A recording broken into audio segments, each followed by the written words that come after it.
Xian was a genius noble who ended up inventing magic and became the strongest human on the planet. In his previous life, he was a loner salaryman who was obsessed with magic and believed the myth that people gained special powers if they turned 30 and were still celibate. So he stayed away from women for 30 years and got a heart attack when he reached that age and realized that it was all a load of hogwash. He woke up as a baby in a fantasy world where he was brought home by his parents to meet his elder sister called Marie. She was so excited to have a younger brother.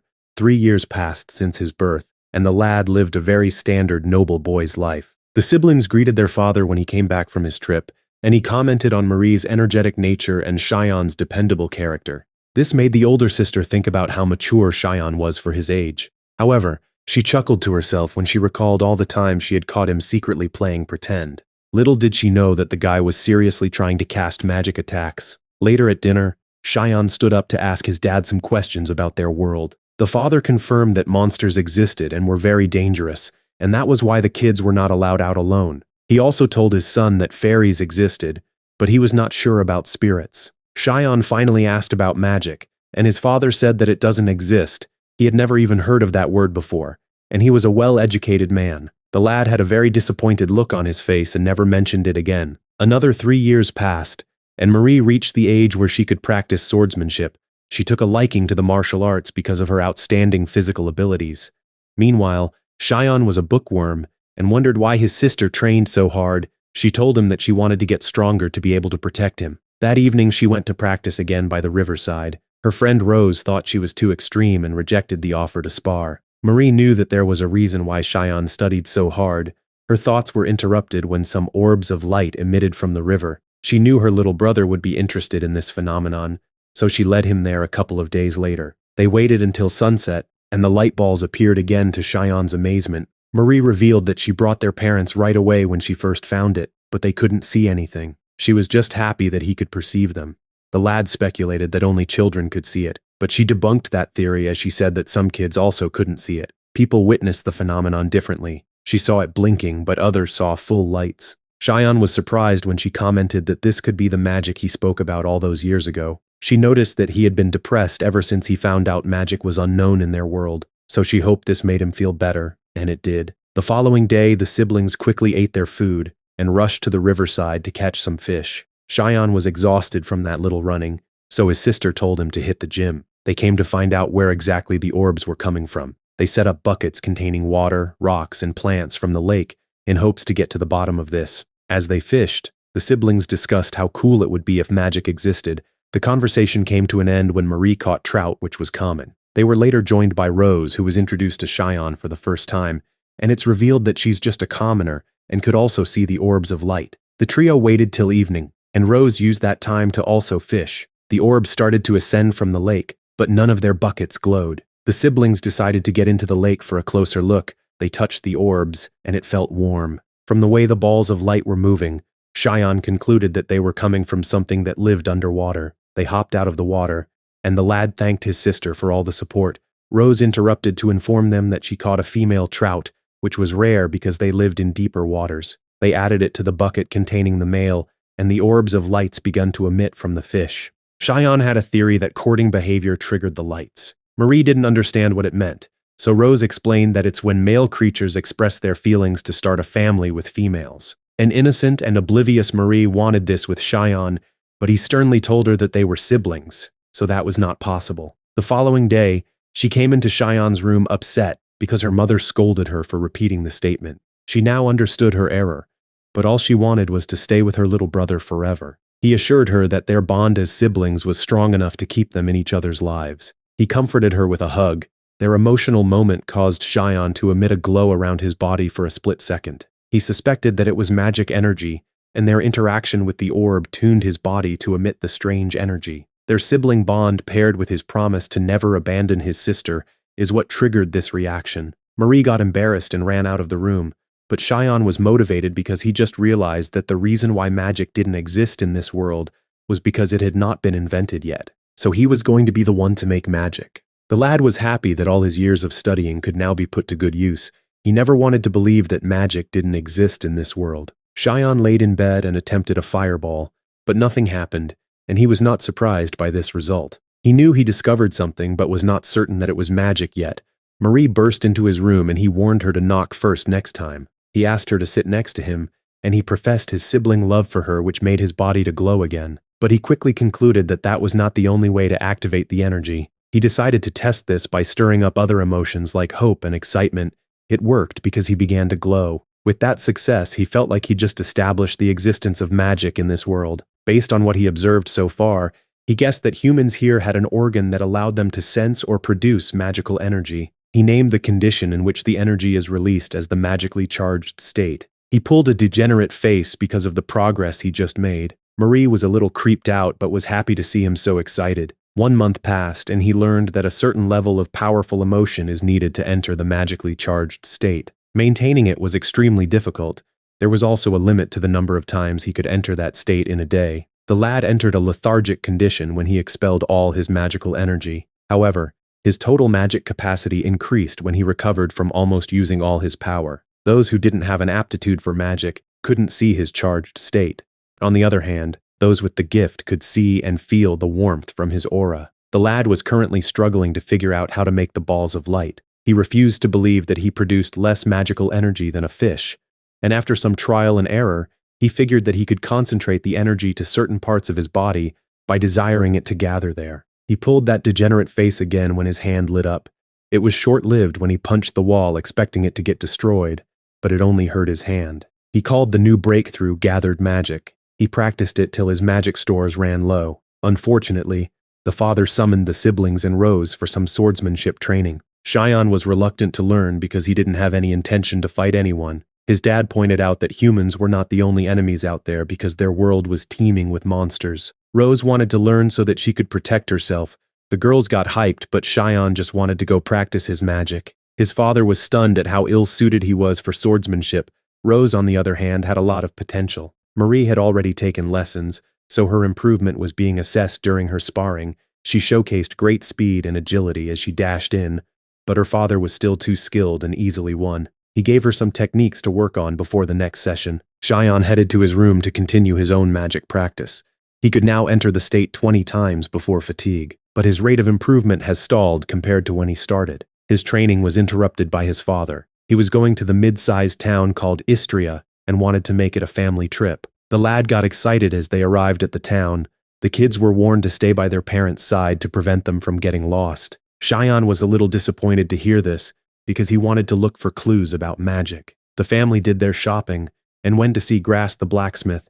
He was a good friend of the father. The kids introduced themselves, and he was shocked by how polite they were. After the pleasantries, Grass brought out the sword the father commissioned. It was a beautifully produced blade made to fit Maria perfectly. She was in awe of the craftsmanship and loved it. The family made their way home, and Maria felt guilty that Cheyenne didn't get anything, but he wasn't bothered. He noticed a fairy seller's store and pointed it out to his father, but the lad was told to pay no mind to it. One rainy day, a number of goblins attacked a nearby settlement. A young guy managed to escape but collapsed at the feet of a returning resident. He was going to tell Cheyenne's dad what happened since he was the lord of the land. Meanwhile, Marie was helping Cheyenne train his magic gathering ability by timing how long he held it for. She got excited when he hit a new record. The lad could release a lot more magic at his hands now, but he was desperate to reach the stage where he could shoot fireballs and thunderbolts. He had a theory that it would involve connecting magic energy with natural phenomena. He was still interested in fairies, but could see that most people were against the practice of selling them since they were humanoid. His thoughts were halted when they heard some commotion downstairs. The siblings went down and are told that goblins had appeared on their lands. Cheyenne got excited hearing this because he thought that this would give him the opportunity to observe them and learn something about magic. He noticed that the atmosphere was tense and wondered if goblins were more powerful in this world. His father ordered all the vulnerable people to be brought to their house for safety and told his wife to make sure that no one went outside. Marie promised to protect Cheyenne, but the guy could feel her hand shaking more fiercely than an engine that was about to blow. The father assured his family that they would take care of the situation since there were only 2 goblins. Cheyenne confirmed from his dad that goblins don't have the physical or mental capacity to reach the 2nd floor from the outside, so he suggested that all non-combatants should hide upstairs. They would block the door on the ground floor with furniture and barricade themselves inside the rooms. The father liked that idea and told them that they would give a signal to come out when they return and the place was safe. He let Cheyenne know that he was counting on him. The lad packed the furniture just as a stray goblin arrived at the mansion. The monster snooped around the outside to find an entrance before attacking the front door. Gasps filled the room when everyone heard banging. They knew that it was the creature. The sound stopped for a moment before they heard a window break. Cheyenne was sure that the monster had gained access into the house. He told everyone to be quiet as it climbed the stairs. They breathed a sigh of relief as the monster passed their door. Sadly, a sudden lightning strike caused the ladies to let out a small cry. This caught the attention of the goblin, and it started to claw at the door. Within a short while, it broke through the door, and Cheyenne was horrified by the creature before him. He could now see why everyone was worried. The foolishness of his excitement to research them soon dawned on him. His mother stepped forward to protect her children, but her fear caused her to fall. The creature laughed at their fear. Marie drew her sword, but the goblin swiped it out of her hand like that CEO taking the kid's hat at the US Open. Marie crumbled as the monster's claws came down to finish her, but the mother threw her body in the way and got badly scratched on her back. Cheyenne refused to let harm come to his family, so he pounced on the goblin and felt magical energy coming from it. He grabbed onto the creature and gathered magical energy to his hand. This burned the goblin, so it frantically knocked the lad off. Cheyenne doubled down and pinned the monster to the ground. He released more magic energy at the goblin's head, which eliminated it. The lad trembled in disbelief at the fact that he just eliminated the creature. Everyone looked at him with shocked apprehension, and he could see it in their eyes. Rose grabbed his hand and thanked him for saving them. Their attention quickly turned to their injured mother. Cheyenne assessed her wounds, and she had lost a lot of natural ketchup. They moved her to a bed, but there was no one around skilled in medicine, so he used the knowledge from his previous life to act. He convinced a lady who had sewing skills to sew his mother's wounds shut.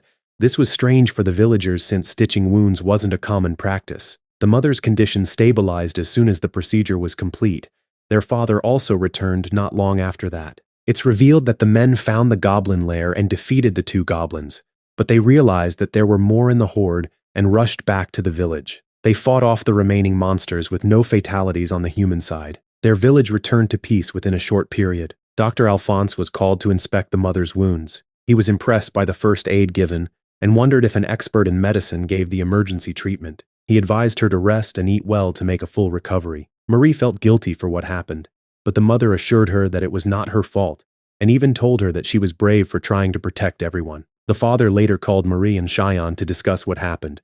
The villagers already gave him the details. He wanted to know how a kid at his age had such medical knowledge. The boy couldn't tell him that he was a 30-year-old Japanese man in his previous life, so he told him that it just naturally came to him. The dad was more interested in how his son defeated the goblin and left such scorch marks on it. He guessed that Cheyenne used magic and was against his son researching it when he confirmed that's what he was doing. He was worried about the dangers this unknown art could bring on Cheyenne. Marie argued that they were safe thanks to that power. Cheyenne told his dad that he would be miserable if he gave up on his research, so he wasn't going to stop. He was willing to let his dad disown him if it caused the family any problems. After seeing the level of his determination, the dad agreed to allow him to continue under his supervision and gave his full support. The father joined them for the next experiment. He lit a fire and Cheyenne gathered magic around his hand and placed it over the fire. The flames turned blue and some transferred to his hand. He panicked, so his father threw some water over him to quench it. His clash with the goblin showed him what happened if a creature with magic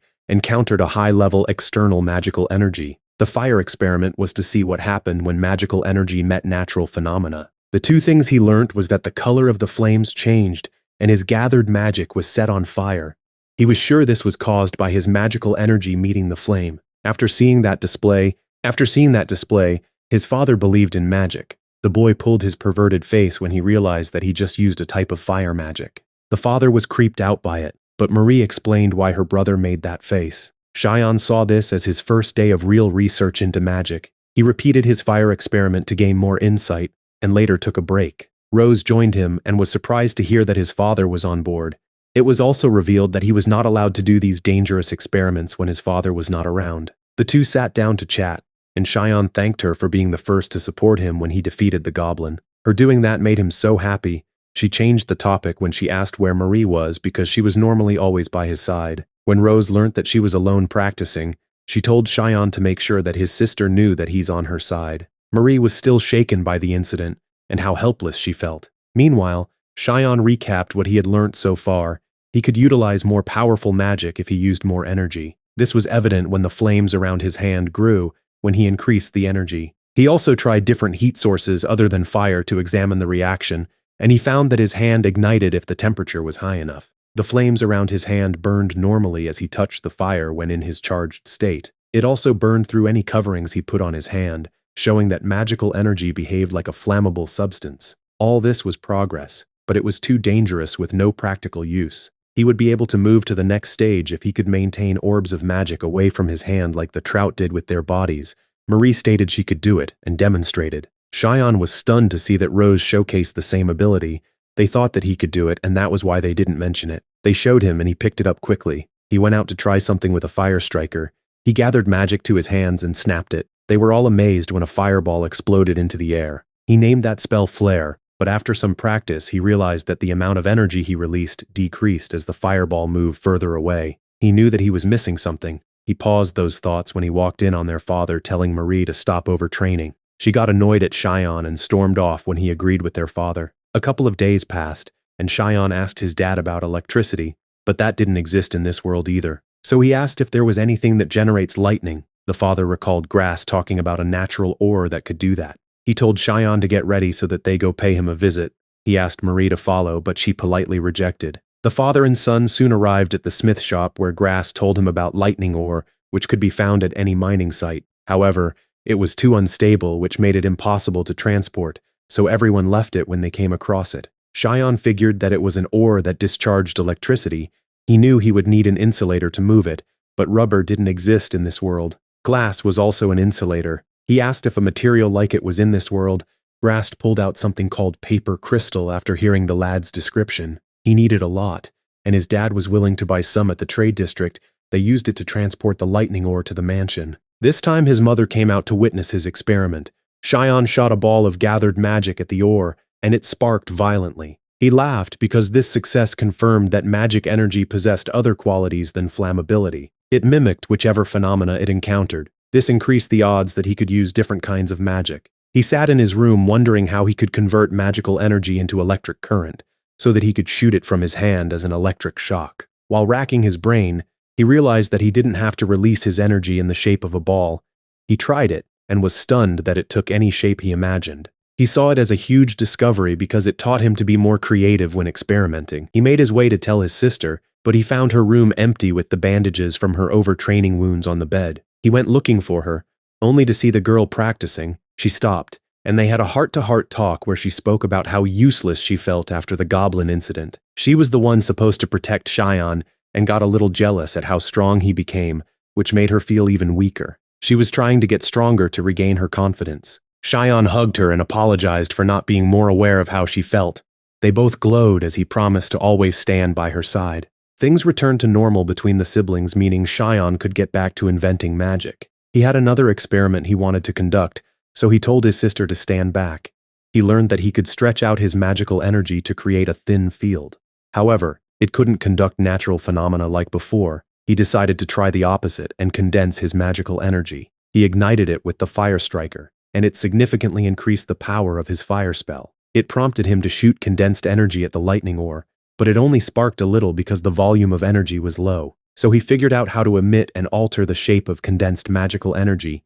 He tried this by creating a stream of magical energy from himself to the lightning ore. An intense lightning stream was attracted toward him as a result. He knew he was close to another breakthrough. He paused his experiment when Grast came with a major problem. He used Cheyenne's knowledge to retrieve some of the lightning ore with the intention to make money out of it. The blacksmith apologized for trying to do this without Cheyenne's permission. The kid didn't think it was a big deal. However, the main issue was shown when they arrived at his shop. He wanted to use it as a light source, but it was too dangerous, so he didn't sell many, which left him with plenty ores that were making a lot of static noise. People had been complaining, so his landlord was going to evict him if he doesn't get rid of them in the next 3 days. Grast pled with Cheyenne to think of a way to help him sell them before the deadline. The boy agreed to help and got an idea when he learnt that the orbs create an electric arc when placed next to each other. That action produced a lot of light, so the boy told Grast to smelt down the ore, but it lost its lightning properties. Cheyenne figured that this happened when the ore was heated, so he created a magic flame inside the forge. Grast was flabbergasted at what he just saw till magic was explained to him. He had to believe them because he just witnessed proof. Xian instructed the blacksmith to refine the lightning ore into an ingot again, using the magic fire. The ore stopped its constant discharge, which made it possible to handle, but it maintained its lightning properties and only discharged when two ingots were brought together. Xian named it Iron Lightning and used it to create the lightning lamp. It had two small plates of the special iron that created a bright electric arc when the insulator was removed between them. The next product was the lightning striker, which produced a spark that could ignite wood to start a fire. Everyone worked hard to help create them. Grast was appreciative of all the help and acknowledged Xian's greatness. In the state of joy, he almost revealed Xian's true origin, but the father stopped him. He said enough for the lad to notice. The family went back home, and Grast promised to properly show his gratitude to Xian. The lad had another idea as they were making the products, and he was sure it would take his magic to the next level. Some time passed and Xian continued his research. He made another significant confirmation that magical energy served the same function as air, and when it reacted with physical substances, it amplified its characteristics. He also coined the term compound magic, which was when different types of magic or energy combine.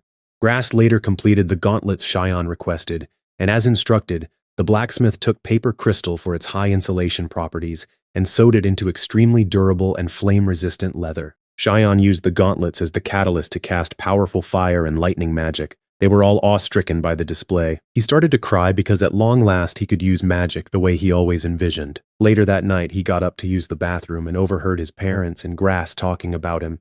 They discussed the implication of his magic and the bombshell that he was adopted. His father knew that Xian was special because of who entrusted him to them. Over the coming days, Xian practiced the accuracy of his magic techniques. Marie and Rose were impressed with his progress. He thanked them for the support and recalled the fact that he and Marie are not related by blood. He distracted himself with constant theoretical research and found ways to amplify his magic techniques. Xian moved on to learning water magic now that he had a decent understanding of how fire and lightning reacted with magical energy. He went into the river and managed to use his magic to lift the water up, which confirmed that water magic could also be used. So he turned his attention to the water in the air and created a large magic field. He then gathered the water in the atmosphere and condensed it into a water ball. Marie got excited when she witnessed it, so he showed the girls how to do it, and within a short while, they were creating their own water balls. Xian named this technique Aqua. He decided to move on to the next stage of his investigation, which was to hunt monsters to see if magic would be effective against them. They went to Grast for assistance. He took them to the Adventurers Guild to register, as this was the only way they could take on monster suppression quests. Marie was determined to go, because she wanted to overcome her fear of monsters. Xian pled with Grast to keep it a secret from their parents, which he agreed to. The blacksmith was a platinum-ranked adventurer. He used it to endorse the registration for the three kids. They were puzzled when the receptionist asked if the other person behind them would also be endorsing the kids. They turned to find the father standing there. He showed his diamond-ranked badge, which got the attention of everyone in the guild hall. Some had never seen such a high rank before. The father added his endorsement and told them to accept a monster suppression quest. They went outside after, and he gave them a light scolding for doing something so dangerous without telling him. He figured they were up to something when Marie stopped giving him and their mother eye contact these past few days. However, he was glad that they were sensible enough to get someone as strong as Grast to escort them. He was sure that they would be fine with the blacksmith by their side, but he also wanted to join as it was better to have two high-ranked adventurers with them. They arrived at the target area, and it was teeming with kobolds. The father went forward and skillfully thinned out their numbers. The kids were stunned by how strong he was, but their admiration came to an end when the other kobolds returned to the nest. The veterans left this wave for the kids to deal with. Marie knew she had to overcome her fear. Xian used his fire spell to blast the first few that charged toward them. However, he had not recovered by the time another monster was closing on him. Marie blocked its attack, which allowed the lad to cast a lightning spell that fried more. The girls also showcased their swordsmanship as they cut down the creatures. Xian defeated the last member of the wave just before it could get to the girls, who let their guard down due to exhaustion. Marie felt a lot more confident after that battle. The father was impressed with their teamwork and told them to move on to the next den. The trio were completely spent by the second battle, so the veterans allowed them to rest while they went ahead to deal with the last den. As they rested, Xian noticed light coming out of one of the dens. He led the nervous girls inside. They found a caged-up fairy and unanimously decided to free it. The father sent the kids back home, and he was slated by the mother for bringing the kids with scratches on them. She later came out and explained to the kids that she supported them on their goals, but their father pushed them too hard for their first quest. She hugged them and told them to get freshened up. Another 2 years passed and Cheyenne was now 10 years old. The trio were now bronze-ranked adventurers, and they had formed an official party. They faced a group of goblins. Cheyenne used wind magic to defeat the boss. The girls had also just finished defeating their enemies around the same time, so they went back to town. Cheyenne now had the ability to gauge how much magical energy people had, if any at all. He noticed that no one he had seen so far has as much magical energy as Marie and Rose.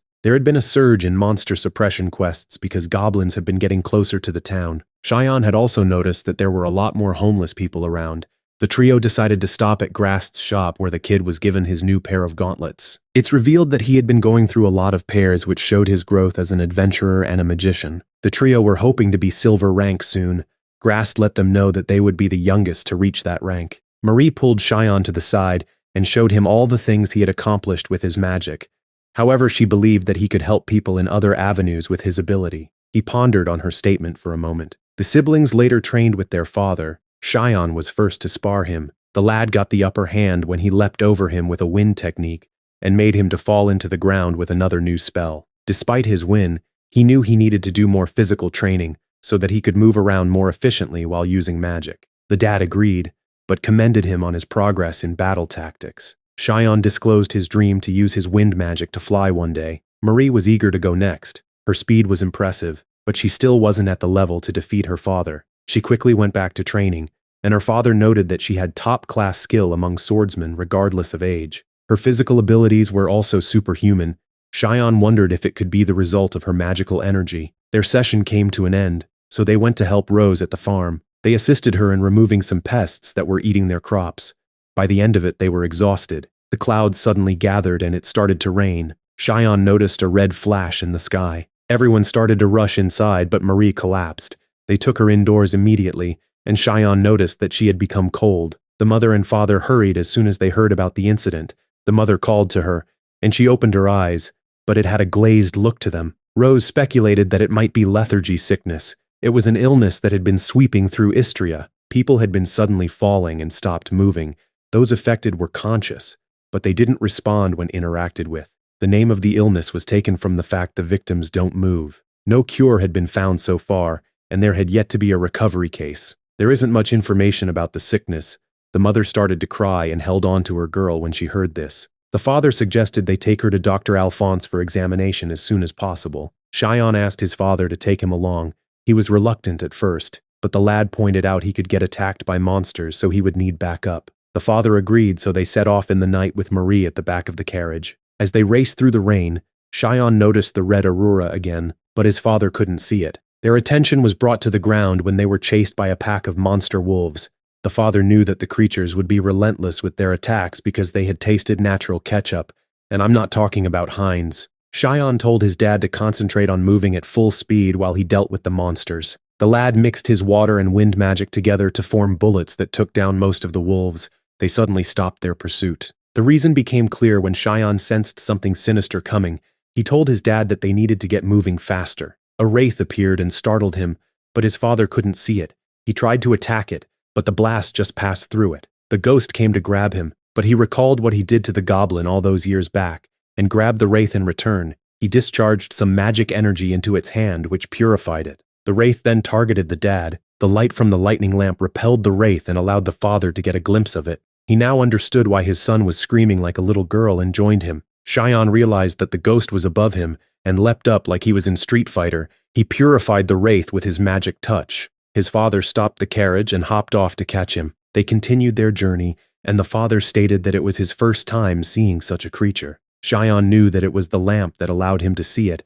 They soon arrived at the clinic at Istria. They rushed Marie inside to find that the place was already overrun with people that have the same illness. The doctor looked at her and diagnosed her with the lethargy sickness. The family decided to stay in Istria for a while instead of returning to the village. Grast was kind enough to give them a room to use.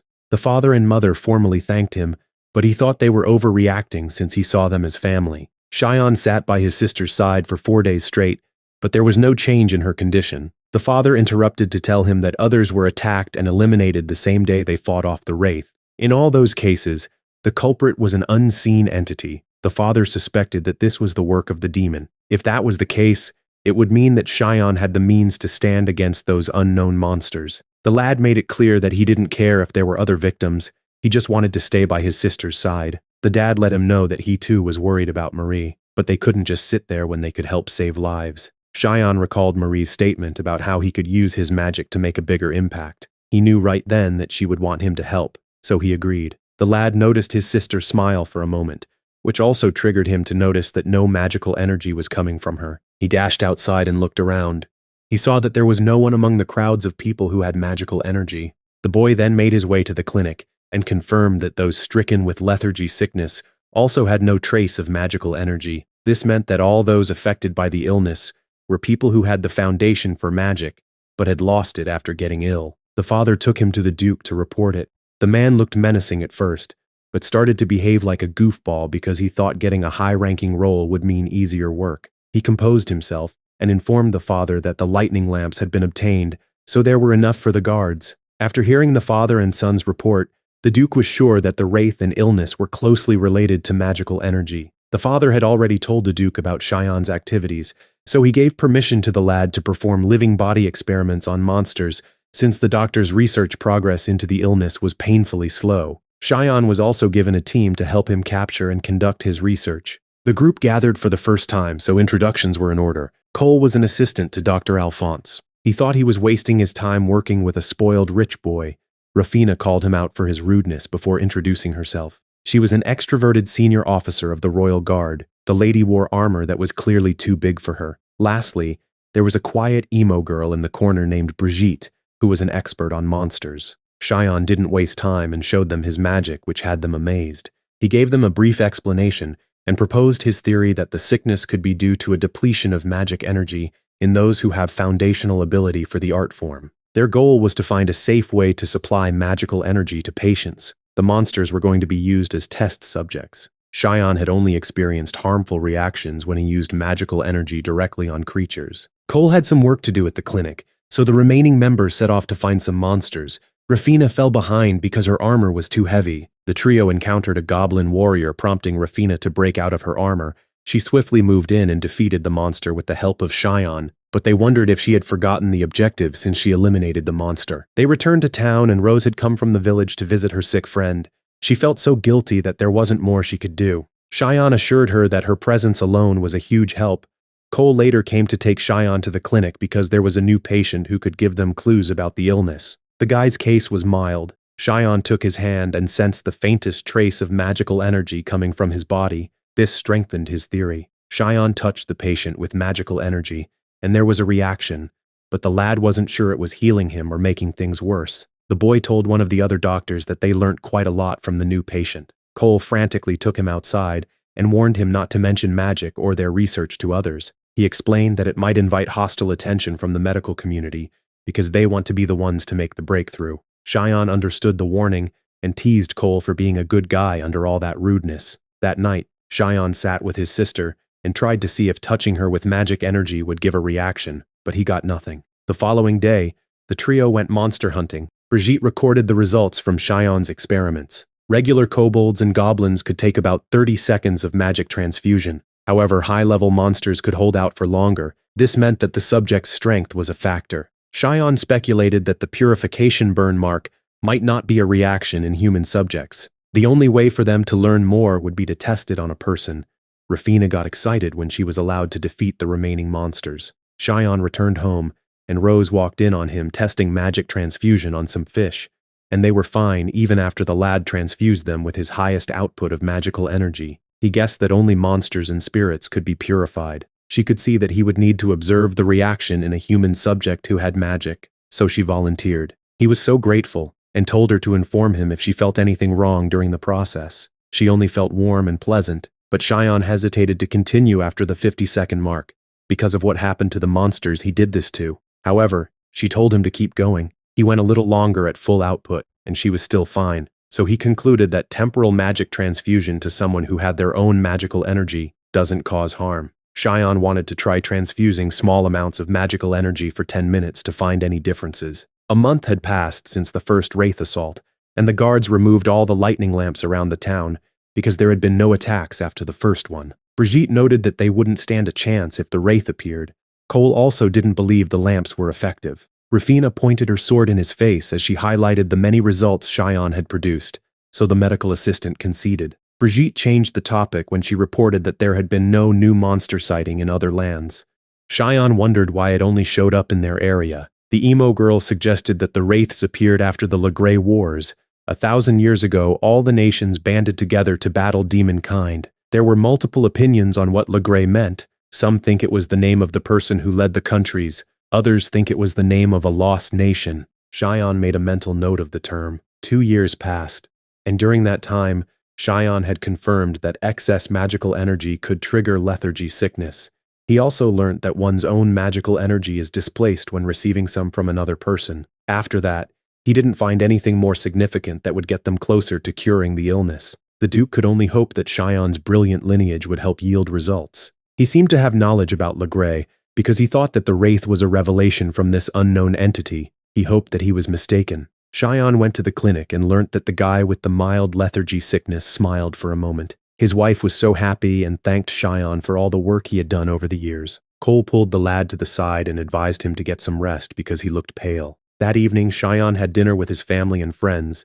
There was a moment of silence because Marie was still not well. His mom and dad let him know how much they appreciated his hard work. He informed them all that he was fine, and he had every intention of researching a cure for the illness, even if it took a lifetime. Later that night, he spent some time watching over his sister. When he noticed the sky turn red, he told Rose to stay with his mother and sister while he went to brief the Duke. He rushed out with a lightning lamp, but little did he know that a horde of wraith were coming their way. Cheyenne had named the red aura the Night Menace, and he wondered why it appeared now after a 2-year absence. 2 soldiers obliviously walked through the street toward a wraith. Cheyenne sprang into action and destroyed it with a magic-imbued punch. He rushed to the Duke to inform him of the danger. The old man gave the order to prepare all their troops and equip them with the lightning lamps. Cheyenne didn't think that lamps alone would be enough to defeat the ghosts, so he decided to join the fight at the front line. He was hoping they would make a countermeasure once this assault had passed. The Duke gave him permission to join the fight and sent him to the commander of the defense force. He didn't believe the threat and thought their deployment was useless. Rafina came just in time to confront his dismissal of the danger they faced. During her rant, it is also revealed that she had become the captain of her unit because everyone apart from 2 members quit. They went to the main gate, and Cheyenne burnt the first wave of demons. The guards got startled when they got a glimpse of the spirit monsters. The lad suspected that the light from his flame magic would make them visible to others. He defeated the next horde with his lightning magic. Rafina and her 2 knights arrived after the fight. Cheyenne went to a vantage point at the town wall to get a better look. He was stunned to see the army of wraiths behind the forest line. They were heading straight for them, so he turned the open fires that lined the gate blue with his magic to further slow down the spirit monsters. Rafina and her men ignited their torches so that they could see the creatures. The spirit monsters started their assault, and Cheyenne dealt with them with his magic. Rafina used her torch as a weapon, but the flame soon got extinguished. Her men coated a sword in oil and lit it with the blue flame. She quickly retrieved it and confidently started to cut down the ghosts. Her men also dealt with a couple, which gave them confidence. All the while, Cheyenne was on a roll and could feel a surge in his magic capacity. He had used so many techniques but still felt fresh. He wondered if this was because of the night menace. He pondered if this was the cause of the lethargy sickness. He snapped out of his thoughts when some of the wraiths tried to put out the fires by knocking over the stands. Cheyenne executed a huge fire spell that exterminated all the spirit monsters that were in front of them. Their victory was short-lived when more emerged from the forest. The lad was exhausted but stood up to face them. Just as it seemed like they were going to be overwhelmed, Grast came with an army of adventurers. The blacksmith commended Cheyenne for fighting so hard. The archers lit their arrows with the blue flame and rained it down on the wraiths while the others dealt with the ones out of range. It was Brigitte's idea to use the flame arrows. After an intense battle, the humans won. Their celebration was cut short when the commander of the defense corps came out with his men. He accused those who just saved the town of conspiracy. He claimed that they used the wraith attack as a cover to gather themselves. His men were confused when he gave the order to arrest them all. The commander learnt that they were not lying when he got picked up and got his neck snapped by Ainswelf, the noble demon. He was ecstatic to be free after so long.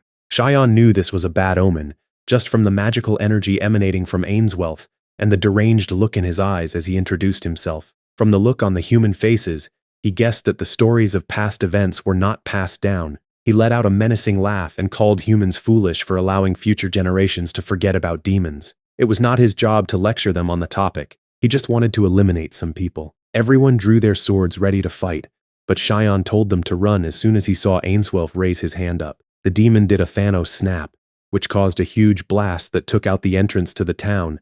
Everyone was blown back. Brigitte always wanted to see a demon, but the destruction it caused ruined the moment. Shino now understood that the hordes of wraiths were a sign of this demon's arrival. This was the real fight, and Ainswelf's magical energy was hundreds of times more than his.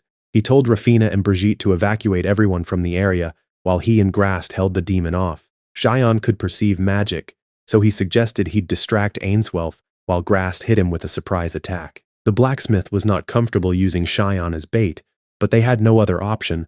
The lad confronted Ainswelf, and the demon could sense his magical energy. But he was more intrigued with his red hair and eyes, because it indicated that he was a descendant of Legray. Regardless, he had every intention of eliminating Xion, but the lad stood strong, refusing to let that happen. He narrowly managed to evade Ainswelf's attacks, so the demon decided to cast an overwhelming fire spell. Xion didn't know how he was supposed to defend against such power, but refused to give up. During that interval, the clinic started to get full of the injured. Cole knew that they were getting attacked by a magic user when he heard the patient's account. Rafina decided to go back to help Xion as soon as she delegated the evacuation to her men. The lad showed some quick thinking and made the ground to crumble under their feet. This forced Ainswelf to shoot his spell at the town wall instead. Xion countered with a water and lightning attack, but the demon nullified it. This confirmed to the lad that Ainswelf understood magic. The demon called it sorcery, and found the way Xion was using it to be interesting. He guessed that the lad discovered the art form on his own,